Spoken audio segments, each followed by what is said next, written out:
Alright, so we're continuing on our video about the derivative as a rate of change. As you may have noticed, the other video is kind of short. I accidentally stopped the video. So here's video number 2 for it. So let's talk briefly about falling objects, and then we're going to move into something just similar but a little bit different. Falling objects can be modeled with the position function s is equal to 1/2 g times t squared. Now, a couple of things. First, g is either 32 feet per second squared or 9.8 meters per second squared. So it depends on if you're working with the US units of measurement with feet, or if you're working with the metric system and you have meters. The other thing is, this particular function is really set up for this sort of scenario. You can see I drew a building. Isn't that a really exciting building? S equals 0, position 0 is at the top of this building. We are measuring the distance it falls down. And so the positive direction for S in this case is actually in the downward direction. Now, could we set it up so that this was the negative direction for S? Absolutely, but then 0 would be down here and we would be starting up at some height.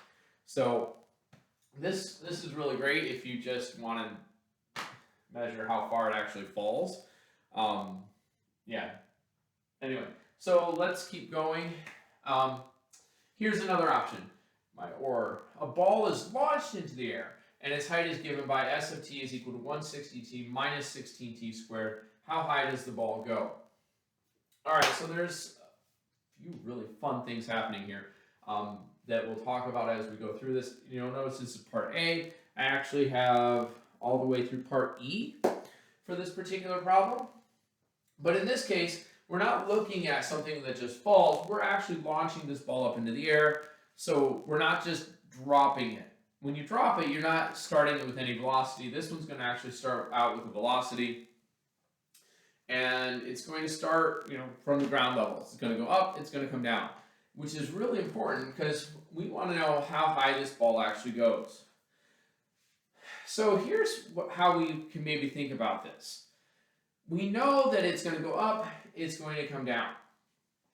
And we can do this by using maybe some information that we know about parabolas, because this is a parabola. But there's a second way. We know, or maybe we know, but it's certainly true that when this ball reaches the peak of its flight, at the very top, its velocity is going to be 0. So it's going up. For just an instant, it stops in midair. And then it comes back down as gravity really takes over and brings it crashing back down. So if we can find the derivative of this, and that's what we're going to do on the next board, if we can find the derivative of this, we can set that equal to 0, because when that velocity is 0, it's got to be at its highest point. So let's get the next board, and we'll go ahead and answer part A. Okay, so I want to finish up this problem. You'll notice I brought my position function over. We just said that to find the height that this ball reaches, we just need to find where the velocity is equal to 0. Oh, I didn't actually quite finish it. I'll talk about that in just a second. So I take the derivative. The velocity is the derivative of my position function. So if I take the derivative, I get 160 minus 32t. So again, remember, drop the power down and lower the power by 1. So in this case, the t goes away, leaving the 160.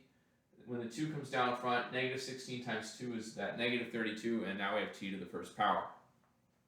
So I want to pause there for just a second because there's a really, really interesting little tidbit here for us.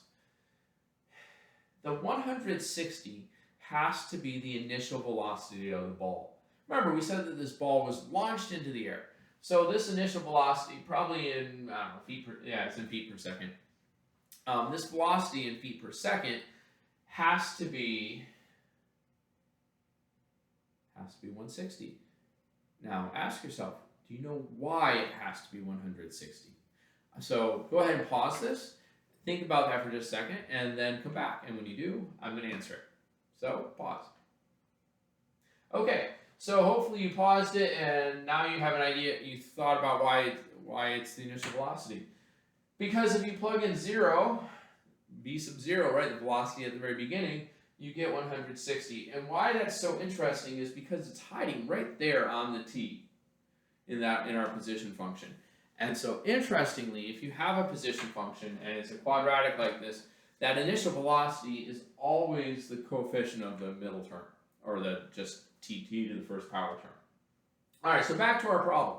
We want to solve and figure out what the height of this ball is. I did half of it, I need to finish it up. So I took the derivative, I got 160 minus 32t. I set it equal to 0 because, again, we know that at the very top of its flight, that ball is momentarily stationary. So I solve this and I get t is 5. Please note, this is not actually the answer to the question. We have the time when it happens, but now we have to go back to the position function and plug it in. So I'm going to leave that for you. I think you can do that. We're just going to take the 5 and plug it into the position function, and that will tell us how high it goes. So from this, I stepped to the wrong side. From this, then, we can also find these two things, acceleration and jerk. I cut down the problem just a little bit. So we can find an acceleration function just by taking the derivative one more time. And again, well, we end up with negative 32. So this is where that g is. Remember g that we had on the last one? There it is. It was negative 16 feet, or in the just strictly falling. There's the acceleration due to gravity. That negative 16 feet per second squared. Or, no, it was negative 32. Sorry, I am losing my mind. Acceleration due to gravity is negative 32 feet per second squared. And this is why.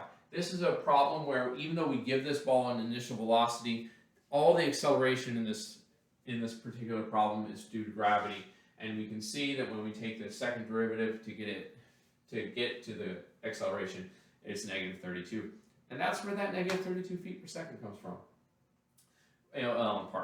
Somebody measured it once upon a time. And finally, there is no jerk on this problem. If you take the derivative of that acceleration function, you get 0. And I think that makes sense. I mean, if you think about a ball going up in the air, it's a smooth flight, right? It's not like jerking around in midair. Again, we describe jerk using your car as being like accelerating and then slamming on the brakes. So, that's not happening at least until the ball hits the ground. It would have a fair amount of jerk right at that very last instant. But anyway, so there you go. That's one way. That's how we can use the derivative to work our way through positions and velocities and acceleration problems. So have a wonderful day, and I will see you guys all in the next video.